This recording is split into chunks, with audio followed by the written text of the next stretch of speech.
நீங்கள் தவறவிட்ட எபிசோடுகளை இப்பொழுதே காணுங்கள் உங்கள் Tandivan.com மற்றும் Tandivan யூடியூப் சேனலில்.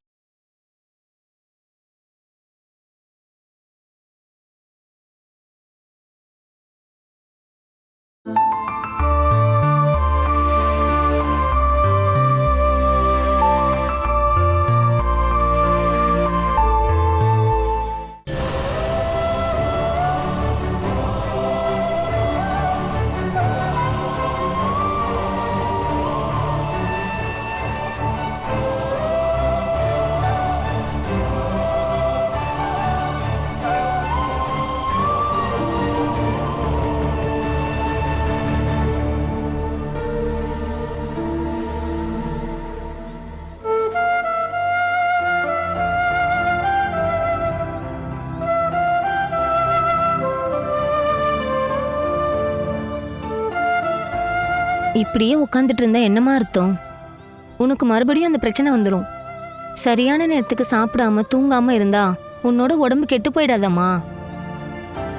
என்னால இதெல்லாம் பார்க்க முடியல இந்து. உங்களுக்கு இங்க இருக்க கஷ்டமா இருந்துச்சுன்னா நீங்க வீட்டுக்கு போங்க. எனக்கு உதவிக்கு யாரும் தேவையில்லை. இப்படி ஒரு நிலைமையில உன்னை விட்டுட்டு நான் போறதா? ஏம்மா இப்படி பேசுற? உன்னோட மௌனத்தை பார்க்கும்போதுதான் எனக்கு பயமா இருக்கு.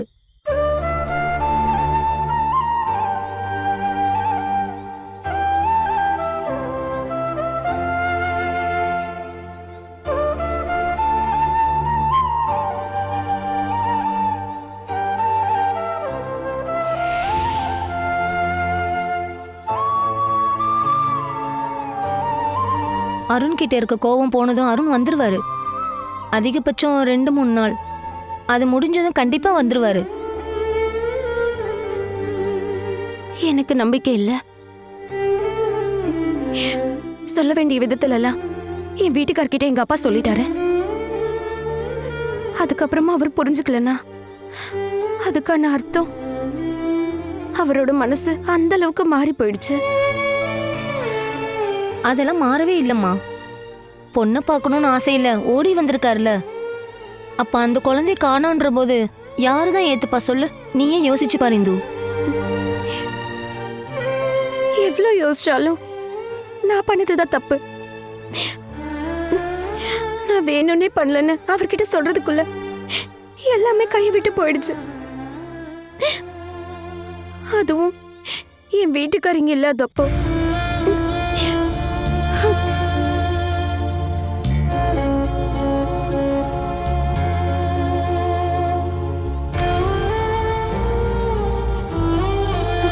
நான் பண்ண தப்புக்கு ஏதாவது ஒரு காரணம் சொல்லி என்னால எஸ்கேப் ஆக முடியாது.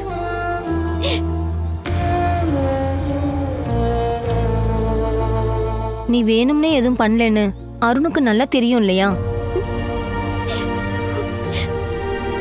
அம்மா காணாம போனதுக்கு நான் அந்த காரணத்தை சொல்ல முடியாதுல்ல.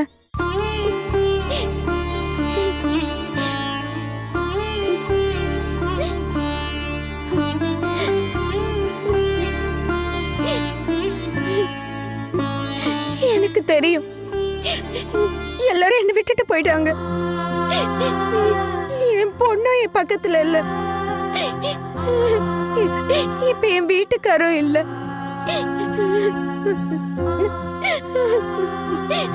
எனக்குன்னு யாரும் இல்ல.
வந்திருக்கேன்.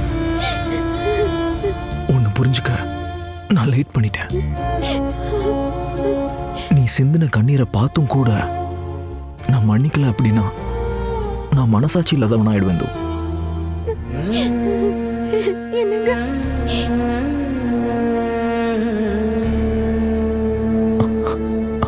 நான் என் சைடை மட்டும்தான் யோசனை பண்ணேன். கண்மணி காணாம போயிட்டான்றத கேள்விப்பட்டதுல இருந்தே எல்லாமே எனக்கு மறந்து போச்சு. அதுக்கு பிறகு அப்புறம் எனக்கு எதுவுமே யோசனை இல்லை. அதை கேள்விப்பட்டதுல இருந்தே இப்ப வரைக்கும் என் மனசுக்குள்ள உள்ள வருத்தம் போகவே இல்லை.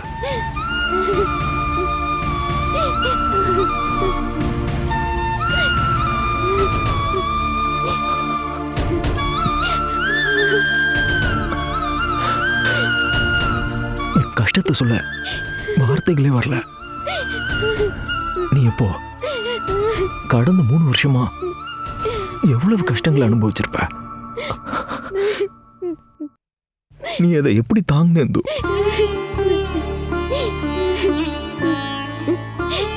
என் வாழ்க்கையை முடிச்சுக்கலான்னு நான் யோசனை பண்ணேங்க. இந்து, உண்மைதாங்க. ஒரு முழு கயிறு இல்லைன்னா கொஞ்சம் வருஷம் நான் சாகிறதுக்கு எந்த தயக்கமும் இல்லை. ஆனா அடுத்த நிமிஷம் நான் என்ன யோசனை பண்ணேன்னா ஒரே விஷயம்தான். கண்டிப்பா ஒரு நாள் நம்ம பொண்ணு திரும்ப வருவா. நான் இல்லாம போயிட்டா அவ அம்மா இல்லாத குழந்தை ஆயிடுவாள்ல. நீங்க ஜெயில இருந்து திரும்ப வர்றதுக்குள்ள நான் இந்த உலகத்தை விட்டு போயிட்டேன்னா உங்களுக்கு நீ யார் இருப்பா? அதனால மட்டும்தான் நான் தற்கொலை பண்ணிக்கல.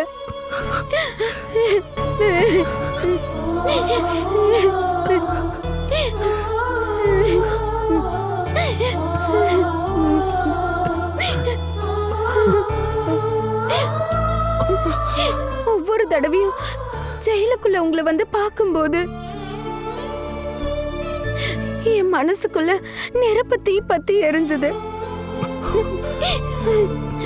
பொண்ணு காணாம போயிட்டான்னு உங்ககிட்ட சொல்லணும்னு நினைச்சேன்.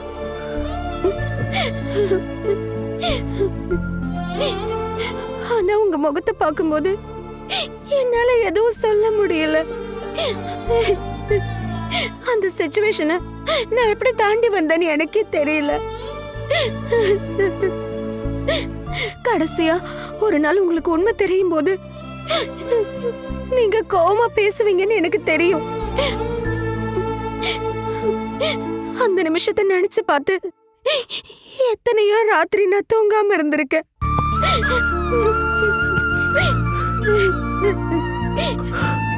எனக்கு இப்பதான் இந்த புரியுது. ஜெயில தனியா இருக்கனா எந்த தப்பான முடிவுக்கும் போயிடக்கூடாதுன்னு தான் நீ எல்லாத்தையும் உன் மனசுக்குள்ளே போட்டு புதைச்சிட்ட. ஆனாலும் அந்த பாரத்தை தாங்க முடியாம நீ மனசளவுல பாதிக்கப்பட்டிருக்க.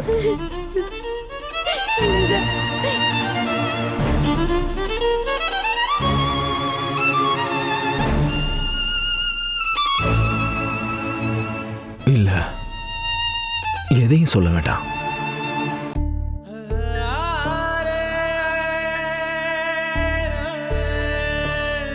இதுக்கப்புறம் நாம என்னைக்குமே ஒண்ணா இருக்கணும்.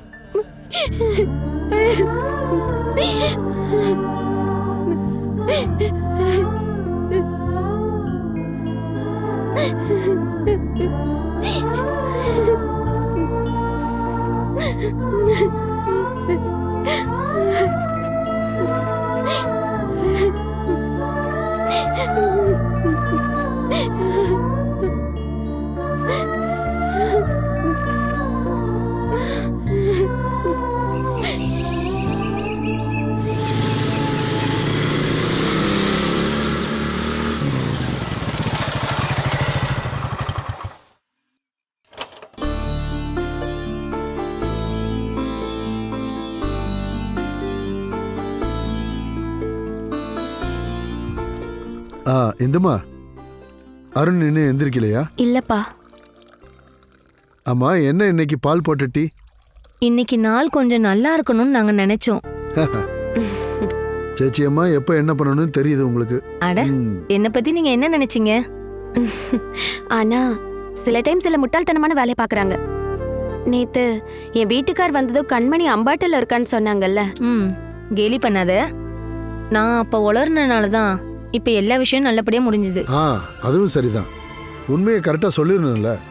அருண்கிட்ட எப்படி சொல்றது, என்னன்னு சொல்றது அப்படின்னு நானும் என் இந்துவும் இத்தனை நாளா கஷ்டப்பட்ட விஷயத்த சேச்சியம்மா ஒரே செகண்ட்ல முடிச்சு கொடுத்துட்டீங்க. என்ன இருந்தாலும் எல்லாமே நல்லபடியா முடிஞ்சது இல்லையா? இப்பதான் எனக்கு நிம்மதியா இருக்கு. அருண் இங்க வந்த விஷயத்த ராத்திரி எனக்கு ஃபோன் பண்ணி சொன்னேன்ல, அதுக்கப்புறம் எனக்கு தூக்கமே வரலம்மா. ஒவ்வொன்னா யோசனை பண்ணிக்கிட்டு அப்படியே பொழுதே விடிஞ்சு போச்சு. இந்த பாரு, இந்த சுபத்ராவும் அபிராமி இங்க வந்ததை பத்தியோ அவங்க சொன்னதை பத்தியோ அருண்கிட்ட சொல்லாத. இல்லப்பா, மறுபடியும் நான் எந்த விஷயத்தையும் மறக்க கூடாது. என்னதான் இருந்தாலும் அவரோட அம்மா இல்ல. அம்மாக்கும் மகனுக்கும் இடையில நம்மளால பிரச்சனை வரக்கூடாது. இந்துதான் அவங்களோட மருமகன்னு சுபத்ராவுக்கு கண்டிப்பா தோணணும். அபிராமி பேர்ல அரைக்கியோட அவங்க சேர்ந்துக்கிட்டு இந்துவெல்லாம் இங்க இருந்து அனுப்பணும்னு முயற்சி பண்ணக்கூடாது. அவங்க 2 பேரும் இதுக்கப்புறம் என்ன பண்ணாலும் அதை நான் கேட்க மாட்டேன் சேச்சியம்மா. என் வீட்டுக்காருக்கு எல்லா விஷயமும் தெரியணும். அது சரி, நம்ம ஏற்கனவே பேசிக்கிட்ட மாதிரி தான் அவங்க அம்பாட்டு சொத்து மேலதான் ஒரு குறியா இருக்காங்கன்னு தெரியுது. சொத்து நமக்கு முக்கியம் இல்லாததுனால நாம எந்த பிரச்சனையும் உண்டு பண்ண வேண்டாம். நான் போய் அவர்கிட்ட சொல்லிட்டு வரேன்.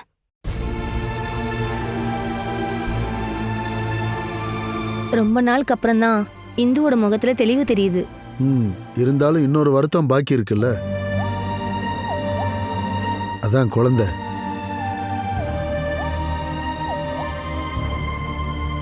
அந்த குழந்தை எங்க இருக்காளோ தெரியல.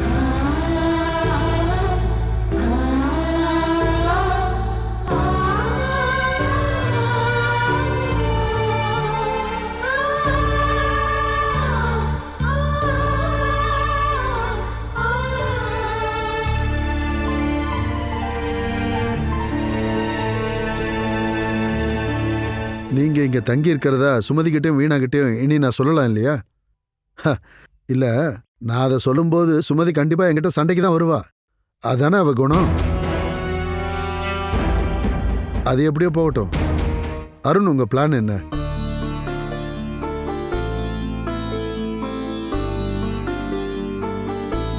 அது இதுக்கப்புறம் என்ன பண்ணலான்னு நீங்க ஏதாவது யோசிச்சிருக்கீங்களா? ஒரு வேலை வேணும், அது இல்லாம இருக்க முடியாதுல்ல. இங்க நிறைய பிசினஸ் கம்பெனி இருக்குல்ல. உங்களோட எக்ஸ்பீரியன்ஸ் வச்சு கண்டிப்பா உங்களுக்கு வேலை கிடைக்காம போகாது. இங்க நிறைய வேலை இருக்கும் இந்தோ, ஆனா அதுல ஒரு பிரச்சனை இருக்கு.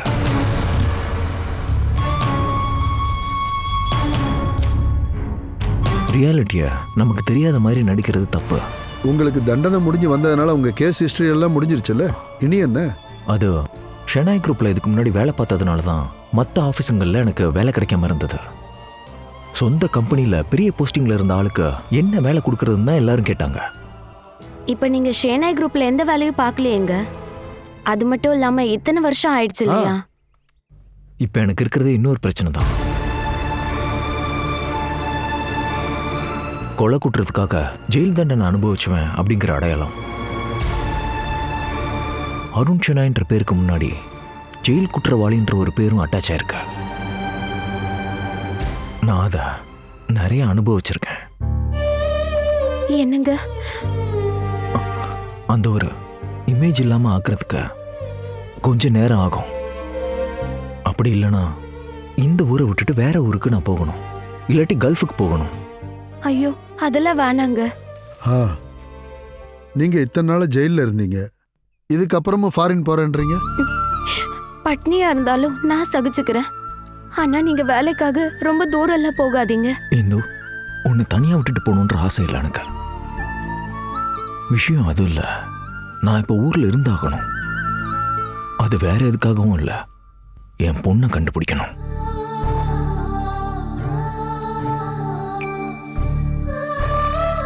எப்படியாவது என் பொண்ணை நான் கண்டுபிடிக்கணும்.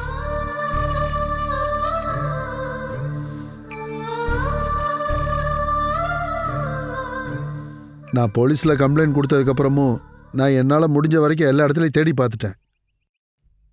ஆனா மறுபடியும் தேட ஆரம்பிக்கணும். அன்னைக்கு தங்கியிருந்த ஏரியா போலீஸ் ஸ்டேஷனுக்கு போகணும். பொண்ணு இருந்த ஹாஸ்பிட்டல் அப்புறம் முக்கியமான இடங்கள்ல விசாரிக்கணும். 3-4 வருஷம் ஆச்சுல்லப்பா. குழந்தை உயிரோட தான் இருக்கான்னு யாருக்கு தெரியும்?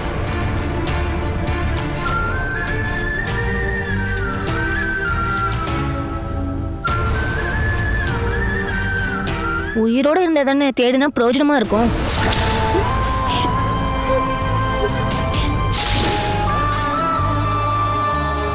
அட கொஞ்சம் பேசாம இருக்கீங்களா? ஆ, ஆ, அது வந்து அட பேசாம இருங்க. உங்ககிட்ட கருத்து கேட்டாங்களா?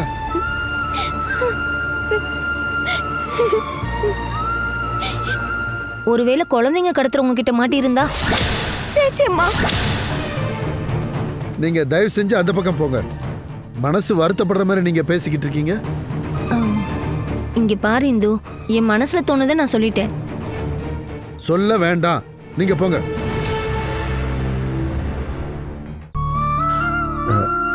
அருண், மாமா அப்படிலாம் இருக்காது மாமா. அவங்க மனசுல இருக்கத சொல்றாங்க. யாரு என்ன சொன்னாலும் சரி, என் குழந்தைக்கு எதுவும் நடந்திருக்காது. அவ கண்டிப்பா நல்லா இருப்பா. என் பொண்ணு உயிரோடு தான் இருக்கா.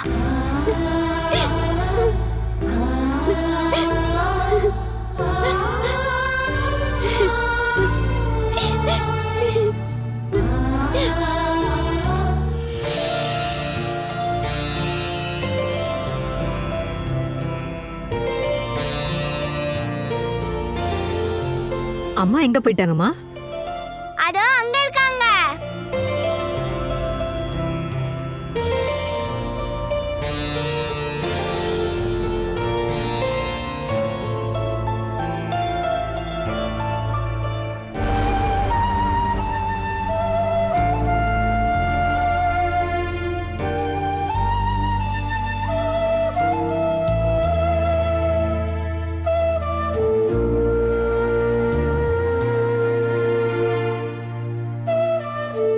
அம்மா, சொல்லுங்க ரோசம்மா. ராத்திரி டிஃபனுக்கு என்ன செய்யலாம் தாம்மா நான் கேட்க வந்தேன். கோதுமை மாவு தீர்ந்து போச்சா? இல்லம்மா, இருக்கு. அப்புறம் எதுக்காக என்கிட்ட கேட்டுட்டு இருக்கீங்க? ராத்திரி சப்பாத்தியே போட்டுருங்க.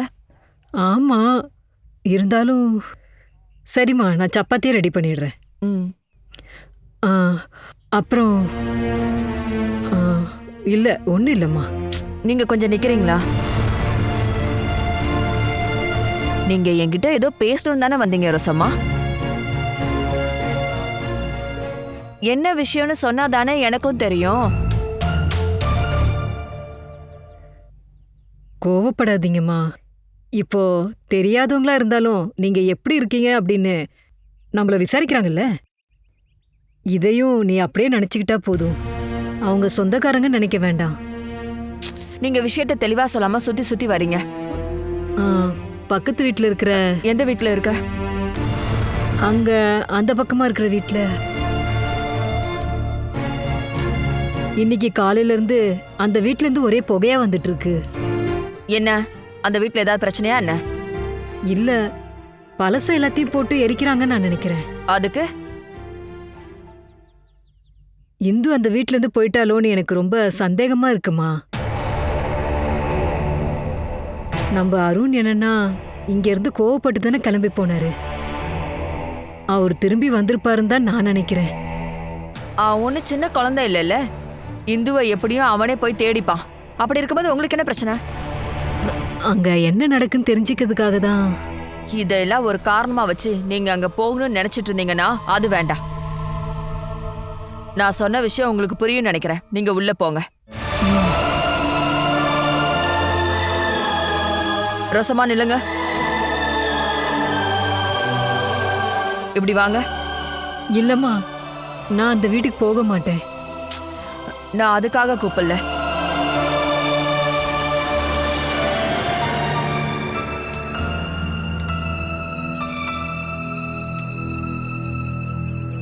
உங்களுக்கு இந்த விஷயம் ஏற்கனவே தெரியுங்கிறதுக்காக தான் நான் சொல்றேன்.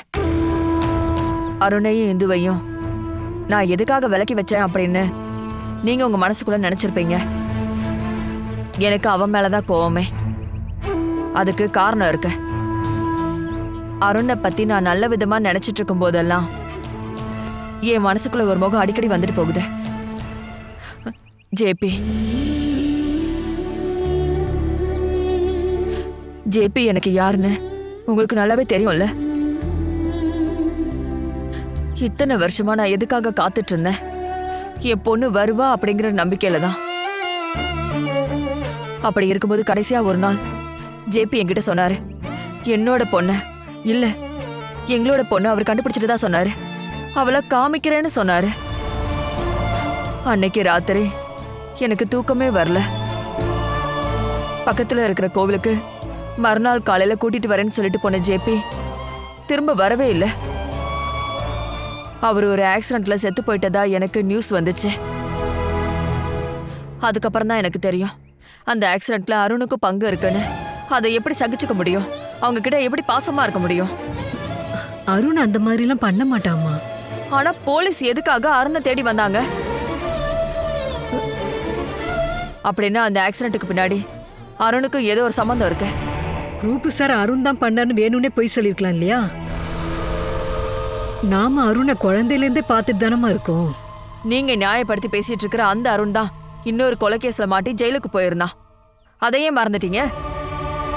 என் வாழ்க்கையில நான் ரொம்ப எதிர்பார்த்த ஒரு முக்கியமான விஷயம் அவனால உடைஞ்சு போச்சு. என் மக யாருன்னு கண்டுபிடிக்கிற வழி அவனால அது இல்லாம போயிடுச்சு. அப்படிப்பட்ட அருணை நான் எப்படி மன்னிக்க முடியும்? இல்ல, அவன் நிரபராதின்னு 100% எனக்கு புரியுற வரைக்கும் நான் அவனை ஏத்துக்க மாட்டேன். அப்படி நான் ஏத்துக்கிட்டா ஜேபிக்கும் என்னோட பொண்ணுக்கும் நான் பண்ற மிகப்பெரிய துரோகமா மாறிடும். அது என்னால முடியாது.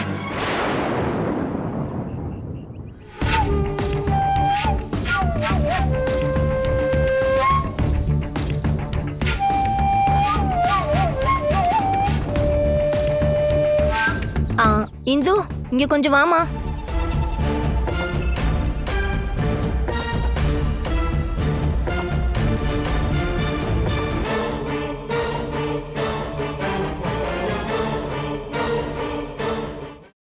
Catch us on TV, Tandivan.com, Facebook and YouTube.